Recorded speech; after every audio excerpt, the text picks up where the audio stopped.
Welcome back, everybody. Today, I'm going to teach you how to pay payroll liabilities in QuickBooks. This process ensures your tax payments and other payroll obligations are properly recorded and tracked in your accounting system. First, head to the top left corner of your QuickBooks screen and click on the plus new button from the drop-down menu that appears. Select Expense. This opens up a new expense form where you'll record your payroll liability payment. In the Pay field at the top of the form, select the agency you're making the payment to. For instance, if you're paying federal taxes, you would select IRS from your list of vendors. If this is your first time paying this agency, you may need to add them as a new vendor. Next, move to the Payment Account field and select the bank account you'll be using to make this payment. This ensures QuickBooks deducts the amount from the correct account and keeps your bank reconciliation accurate. Now, type in the payment date in the Date field. This should reflect the actual date you're making the payment, not necessarily when the liability was incurred. QuickBooks uses this date to track when funds left your account. In the Payment Method dropdown, select how you made the payment, whether that's by check, electronic transfer, or another method.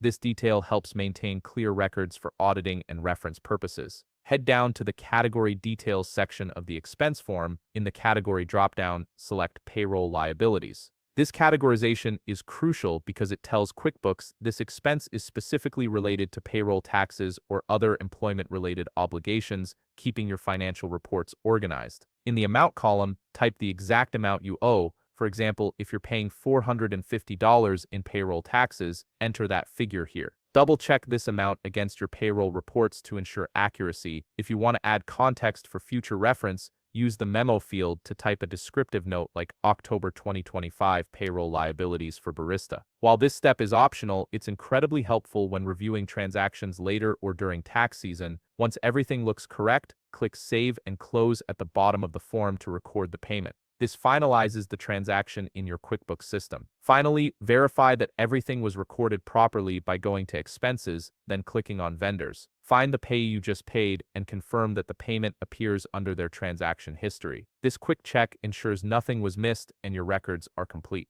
If you found this video helpful, please leave a like, subscribe, and see you in the next video.